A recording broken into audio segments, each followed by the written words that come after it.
একটা সংগঠন ছাত্রলীগ বাংলাদেশ থেকে বিতাড়িত হয়েছে, ওই জায়গায় ছাত্রলীগের জায়গাটা আমি মনে করি এই অন্য সংগঠনটা দখল করে নিয়েছে।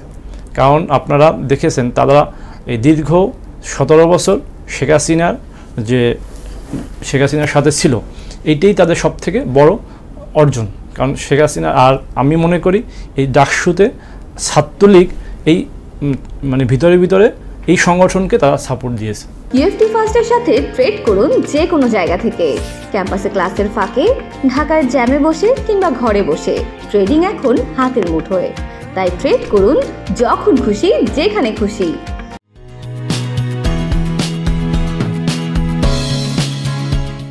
সুপ্রিয় দর্শক, স্বাগত জানাচ্ছি বাণিজ্য প্রতিদিনের বিশেষ আয়োজন আগামী রাজনীতিতে। এই অনুষ্ঠানে আমরা আলোচনা করে থাকি আগামীতে কেমন রাজনীতি চাই ও বর্তমান রাজনৈতিক বিভিন্ন প্রেক্ষাপট নিয়ে। সঙ্গে আছে আমি নজরুল ইসলাম।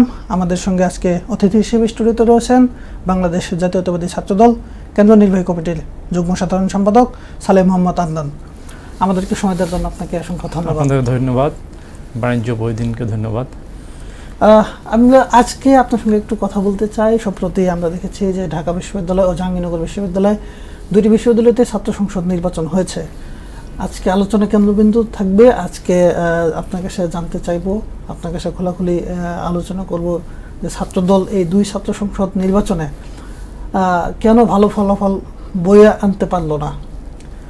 শুরুতে আপনার কাছে জানতে চাই যে এই দুই ছাত্র সংসদ নির্বাচনে ছাত্রদলের ভরাডুবির মূল কারণটা কি? ধন্যবাদ আপনাকে।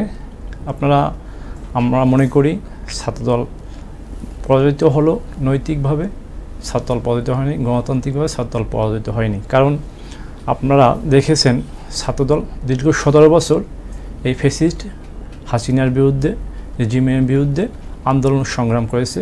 সেক্ষেত্রে ছাত্রদল বিভিন্ন ক্যাম্পাসে প্রতিনিয়ত তারা মার খেয়েছে, ক্লাস করতে পারে নাই, হলে থাকতে পারে নাই। এই প্রধান এই কারণেই ছাত্রদল, আমি মনে করি ছাত্রদলের যে আজকে পরাজয়, কিন্তু ছাত্রদলের নৈতিকতা দিক থেকে ছাত্রদল ইনশাল্লাহ জিতে গেছে, আমি এটা মনে করি। আপনি বলছেন যে ছাত্রদল দীর্ঘদিন ক্যাম্পাসে যেতে পারে নাই, সাধারণ শিক্ষার্থীদের সঙ্গে মিশতে পারে নাই, যার কারণে আপনাদের একটা ভোটের স্থলন দেখতে পেয়েছি। কিন্তু আমরা তো এও দেখতে পেয়েছি যে অন্যান্য সংগঠন বা স্বতন্ত্র থেকে যখন প্যানেল ঘোষণা করা হলো, ছাত্রদল তখন পর্যন্ত প্যানেল ঘোষণা করতে পারলো না, ক্যাম্পাসে তাদের অবস্থান জানান দিতে পারলো না। এটা কি কারণ হিসেবে আপনারা দেখছেন না? না, এটা হয়েছে কি, আপনারা আমাদের ছাত্রদলের অজস্র লোক এই ডাকসুতি নির্বাচন বা ডাকসুতি নির্বাচন করার জন্য আগ্রহ ছিল। সেক্ষেত্রে আমাদের যাচাই বাছাই করার জন্য একটু সময় লাগছে। এটা সাধারণ শিক্ষার্থীরা কীভাবে নিয়েছে আমি মনে করি এটা ভালোভাবে নিয়েছে। কারণ আমরা ছাত্রদল ডাকসু এবং জাকসু আমরা প্যানেলটা আমরা খুব যাচাই বাছাই করে ভালো প্যানেল সাধারণ শিক্ষার্থীদের মধ্যে উপহার দিয়েছি, এটা আমরা প্রত্যাশা ছিল। কিন্তু আপনারা দেখেছেন যে আমাদের পরাজয় হয়েছে। কিন্তু পরাজয় একমাত্র সবথেকে মূল কারণ হয়েছে আমাদের এই ফ্যাসিস্ট হাসিনা আমাদের যে জুলুম অত্যাচার করছে, জুলুম অত্যাচার থেকে এখনও আমরা বেড়ে আসতে পারিনি, ভালোভাবে শিক্ষার্থীদের কাছে পৌঁছতে পারিনি। কারণ একটা মানুষ একজনের কাছে পৌঁছতে হলে বা সম্পর্ক করতে একটু সময় লাগে, আমরা সেই সময়টা পাইনি। এই জন্য যেহেতু আমরা গণতান্ত্রিক দল, যেহেতু নির্বাচন দিয়েছে, সেই জন্য আমরা নির্বাচনের জন্য সবসময় বিএনপি প্রস্তুত ছিল। কিন্তু আমরা গণতান্ত্রিক দল হিসাবে নির্বাচনে অংশগ্রহণ করছি। আমরা ইনশাল্লাহ আশা করতেছি ভবিষ্যতে ছাত্র সংসদ নির্বাচনে ছাত্রদল অনেক ভালো করবে। কারণ আমরা এই নির্বাচনের মাধ্যমে আমরা সাধারণ শিক্ষার্থীদের মধ্যে শুধুমাত্র পৌঁছেছিলাম। এখন আমরা এই সাধারণ শিক্ষার্থীদের হয়ে কাজ করবো ইনশাল্লাহ। এই যে বলছেন যে আপনারা যেহেতু বড় সংগঠন, এখানে প্যানেল দিতে আপনাদের সবার সঙ্গে আলোচনা করতে হয়েছে, সময় নিতে হয়েছে, আসলে এই যে দীর্ঘসূত্রতা, এতে কি সাংগঠনিক দুর্বলতা প্রকাশ পায় কিনা? আপনার কি মনে হয়? না, এটা সাংগঠনিক দুর্বলতা প্রকাশ পায় না। কারণ বেশি বড় সংগঠন হলে আপনার সিলেকশন করতে সময় লাগে বা কার ক্যাম্পাস জনপ্রিয়তা বেশি, এটাও আমাদের খুঁজে বের করতে হয়। আর আমরা সাংগঠনিক দুর্বলতা মনে করি না। সাংগঠনিক দুর্বলতা একটাই, শুধু আমরা শিক্ষার্থীদের এই যে আমরা দীর্ঘদিন ক্যাম্পাসে বাইরে থাকা অবস্থায় এই জন্য শিক্ষার্থীদের জন্য আমরা বিভিন্ন রকম কাজ করতে পারি না। এই বিধায় আমরা এই জন্য আমরা সবথেকে আমরা পরাজয়টা আমরা মেন উদ্দেশ্য মনে করতেছি। এই হারের জন্য দায়ী কে? কেন্দ্রীয় নেতৃত্ব নাকি ঢাকা বিশ্ববিদ্যালয়, জাহাঙ্গীরনগর বিশ্ববিদ্যালয়ের পরিস্থিতি, নাকি বর্তমান রাজনৈতিক পরিস্থিতি? আমি মনে করি বর্তমান রাজনীতি পরিস্থিতি, কারণ বর্তমান রাজনীতি এই শুধু আজকের রাজনীতি না, আপনার অতীতের রাজনীতি দেখেন যে আমরা 17 বছর একমাত্র একটা সংগঠনই শুধু শেখ হাসিনার চোখে চোখ রেখে আন্দোলন সংগ্রাম করেছে, কিন্তু যারা এই যে জাকসুর মাধ্যমে নিয়োজিত হয়েছে তারা কিন্তু বিভিন্ন সংগঠনের সাথে থেকে তাদের আশ্রয়ে প্রশ্রয় থেকে তাদের সাথে মিলেমিশে একাকার হয়ে তারা ছিল এক সময়। কিন্তু এখন তারা হয়েছে কি একটা দল চলে গেছে, এখন তারা অন্য দল হিসাবে রূপায়িত হয়েছে। এই জন্য ছাত্রদল রাজনৈতিক একটা শিকার, আমরা দলের ব্যর্থতা বা সাংগঠনিক ব্যর্থতা আমরা মনে করি না। এই যে নির্বাচনী হয়ে গেল, এই নির্বাচনে ছাত্রদলের প্রস্তুতিতে কি কি ঘাটতি ছিল বলে মনে হয়? ছাত্রদলের প্রস্তুতিতে, ছাত্রদল একটা বৃহত্তম সংগঠন। ছাত্রদল আপনার শুধু এই জাকসু নিয়ে কাজ করে নাই, তো ছাত্রদল একটা দেশের কিভাবে সার্বভৌমত্ব রক্ষা করে সেই জন্য কাজ করার জন্যই ছাত্রদল সাধারণ শিক্ষার্থীদের জন্য কাজটা সেটা সঠিকভাবে করতে পারিনি আমরা।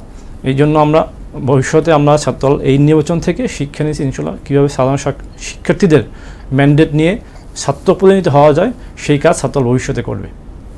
আমরা দেখেছি যে যখন 5 আগস্ট পরবর্তী সময় থেকে যখন বর্তমান ঢাকা বিশ্ববিদ্যালয়ের যিনি ভিপি হয়েছেন সাদিক কায়েম, 5 আগস্ট পরবর্তী থেকে ইসলামী ছাত্র শিবির সাদিক কায়েম কেন্দ্রিক একটি প্রচার প্রসারণায় ছিল। এছাড়া ঢাকা বিশ্ববিদ্যালয়ে যারা ছাত্র শিবিরের নেতৃত্বে রয়েছে, সভাপতি, সেক্রেটারি, তাদেরকে ঘিরেও একটা প্রচার প্রসারণার জায়গা ছিল। তো আপনারা যখন ছাত্রদলের পক্ষ থেকে আবিদুল ইসলাম এবং হামিমদের যারা অপেক্ষাকৃত জুনিয়র আপনাদের মতে, তাদেরকে যখন সামনে আনলেন পরবর্তীতে শেষ সময়ে, আপনারা কেন আগে থেকেই তাদেরকে ঘিরে প্রচার প্রসারণায় নামলেন না? এই জায়গায় আপনি প্রথমেই বলেছি যে আমরা হলে আমাদের সাধারণ শিক্ষার্থীরা বা আমরা ছাত্রদলের কর্মীরা হলে কিন্তু দীর্ঘদিন থেকে অনুপস্থিত, দীর্ঘ বছর থেকে। আর আপনারা যাদের কথা বলছেন তারা কিন্তু হলে খুব ভালো করে থাকছে, বিভিন্ন রকম স্লোগান দিছে, বিভিন্ন রকম পদ ক্যারি করছে। এই জন্য তাদের যে একটা সাধারণ শিক্ষার্থীর সাথে মেলামেশা, এইটা কিন্তু তাদের প্রতিফলন ভোটের মাধ্যমে তারা পেয়েছে। এবং শুধু তা না, আপনার একটা সংগঠন ছাত্রলীগ বাংলাদেশ থেকে বিতাড়িত হয়েছে, ওই জায়গায় ছাত্রলীগের জায়গাটা আমি মনে করি এই অন্য সংগঠনটা দখল করে নিয়েছে। কারণ আপনারা দেখেছেন তারা এই দীর্ঘ 17 বছর শেখ হাসিনার সাথে ছিল, এইটাই তাদের সব থেকে বড় অর্জন। কারণ শেখ হাসিনা, আর আমি মনে করি এই ডাকসুতে ছাত্রলীগ এই ভিতরে এই সংগঠনকে তারা সাপোর্ট দিয়েছে। আপনি বলছেন যে ছাত্রলীগ ছাত্র শিবিরকে সাপোর্ট দিয়েছে, অনেক সাধারণ শিক্ষার্থীরা অভিযোগ করছেন যে ছাত্রদল সাধারণ শিক্ষার্থীদের মুখপাত্র হয়ে উঠতে পারেনি। আবার আপনি বলছেন যে ছাত্রদল সবসময় দেশের স্বার্থে, মানুষের স্বার্থে কাজ করেছে, এমনিতেই ছাত্রদলের পরিচিতিটা ছিল। আবার ছাত্র দলে যারা ক্যান্ডিডেট ছিল তারাও মোটামুটি একটা পরিচিত ছিল। সেক্ষেত্রে আপনারা কেন দায় স্বীকার করছেন আপনারা সাধারণ শিক্ষার্থীদের মুখপাত্র হয়ে উঠতে পারেন নাই? আমরা সাধারণ শিক্ষার্থীর মুখপাত্র হয়ে তো সাধারণ শিক্ষার্থীদের মিশতে হবে বা সাধারণ শিক্ষার্থীর কাছে থাকতে হবে। আমরা তো এটা সময় পাই নাই। আমরা এই যে আপনারা বলেন যে এক বছর একটা সময় না, একটা সংগঠন তৈরি করতে হইলে বা মানুষের আস্থা অর্জন করতে হলে অনেক সময় লাগে। কিন্তু এটা এই যে সংগঠন হয়েছে বা তারা তো একটা সংগঠন না, তারা তো একটা সাধারণ শিক্ষার্থী ব্যানার দিয়ে ডাকসুতে তারা জয়ী হয়েছে। এটা কিন্তু এই জায়গায় শুধু একটা সংগঠন নয়, জায়গায় বিভিন্ন সংগঠন একসাথে এক হয়ে এটা কাজটা করছে।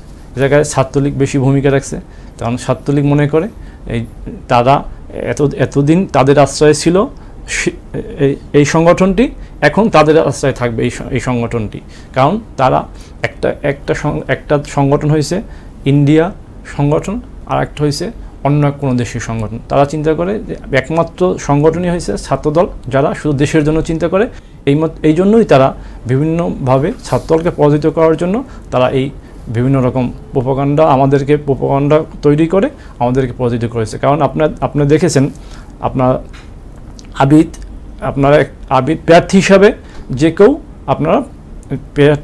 কেউ কেন্দ্রে ঢুকতে পারে, বুথে ঢুকতে পারে, এটা অনুমতি আমাদের জাতীয় সংসদ নির্বাচন থেকে আমাদের ডাকসু নির্বাচন ছিল, কিন্তু কিছু কিছু পত্রিকাতে এমনভাবে 11টার সময় প্রচার করা হয়েছে যে আবিদ একটা অন্যায় করেছে, কিন্তু পরবর্তীতে সেই পত্রিকাগুলো মাপ চাইছে না পারে। কিন্তু এই যে একটা মব সৃষ্টি করা, এইটাই তাদের প্রধান লক্ষ্য ছিল, আবিদের নামে একটা মব সৃষ্টি করে আবিদকে হেয় প্রতিষ্ঠা, এইটাই তাদের লক্ষ্য। কিন্তু পরবর্তীতে তারা ক্ষমা চেয়েছে, কিন্তু এই যে মব সৃষ্টি করেছে 2-3 ঘন্টা সাধারণ স্বীকৃতির ভিতরে একটা প্রতিফলন করছে যে ছাত্রদল এক করবে সে করবে ঢুকে যায়, এটা কিন্তু একটা মব সৃষ্টি করা। এই জন্যই আমাদের কিছু কিছু ভোট এই মবের জন্য আমরা হারিয়ে ফেলছি। 5 আগস্টের পর থেকে তো আপনারা সাধারণ শিক্ষার্থীদের সঙ্গে মিশতেছেন, এখন তো কোনো বাধা নাই, তো এই সাধারণ শিক্ষার্থীদের আস্থা আপনারা কতটুকু অর্জন করতে পারলেন? এই যে আপনার নির্বাচনেই দেখেছেন আমরা সাধারণ শিক্ষার্থী আস্থা ইনশাল্লাহ ডে বাই ডে ডেভেলপ হচ্ছে, কারণ নির্বাচনে কিছুটা আমরা পরাজিত হয়েছে, কিন্তু নৈতিকভাবে বা আমরা পরাজিত হইনি, ছাত্রদল পরাজিত হয়েছে, নৈতিক পরাজিত হয়নি। কারণ আমরা 5ই আগস্টের পরে সাধারণ শিক্ষার্থীদের যে ম্যান্ডেটটা আমরা অর্জন করতেছি, আমরা ইনশাল্লাহ মনে করতেছি ভবিষ্যৎ রাজনীতির জন্য ছাত্রদল আরও ডেভেলপ করবে। ভবিষ্যতে ছাত্রদলের পরিকল্পনা কি? অবশ্যই ছাত্রদল সবসময় ছাত্রদের নিয়ে চিন্তা করে এবং দেশের নিয়ে, শুধু ছাত্রদের নিয়ে চিন্তা করে, দেশের নিয়ে, কারণ দেশ যে সময় আপনারা দেখেছেন 90-এ যে সময় দেশ স্বৈরশাসক দ্বারা আক্রান্ত হয়েছে, সেই সময় ছাত্রদল এগিয়ে আসছে। ঠিক 2007 সালে যেরকম হয়েছে, 7 সালে হয়েছে, 2024 সালে একমাত্র সংগঠন হিসাবে ছাত্রদল প্রায় 140-এর অধিক শহীদ হয়েছে, একমাত্র সংগঠন হিসাবে ছাত্রদল। সেই জন্য ছাত্রদল শুধু একটা ক্যাম্পাস বা সাধারণ স্বীকৃতি, ছাত্রদল মনে করে সারা বাংলাদেশ হয়েছে ছাত্রদল, সারা বাংলাদেশ হয়েছে ছাত্রদলের একটা প্রাণ। এই জন্য দেশের জন্য ছাত্রদল ভবিষ্যতে কোনো রকম দেশের জন্য কোনো রকম বাইরের কোনো দেশ যদি মনে করে যে দেশকে করবে, ছাত্রদল সবসময় সজাগ থাকবে ইনশাল্লাহ। হ্যাঁ, এখন তো আওয়ামী লীগ সরকার ক্ষমতায় নাই, আমরা দেখেছি যে ঢাকা বিশ্ববিদ্যালয় এবং জাহাঙ্গীরনগর বিশ্ববিদ্যালয় 2টা সংসদ নির্বাচনেই ছাত্রদল নির্বাচনকে প্রভাবিত করার অভিযোগ তুলেছে, এইটা কতটুকু সত্যতা আছে? অবশ্যই আপনারা দেখেছেন, আমরাও দেখেছি, বিভিন্ন পত্রপত্রিকায় এসেছে যে আপনার যে সময় আপনার আবিদ ভোট গণনার সময় আবিদ বাহিরে দাঁড়ানো আর অন্য একটা সংগঠনের লোক ভিতরে থাকে, এটা কীভাবে থাকে? এটা তো আমি মনে করি না থাকার কোনো, এটা বিভিন্ন রকম পত্রপত্রিকা দেখেছেন। এবং একটা ব্যালট মানে অন্য সংগঠনের এক ছেলের ব্যালট আগেই ভোট ছিল, এটা মনে করি অবশ্যই এই জায়গায় কিছু ম্যানিপুলেট হয়েছে।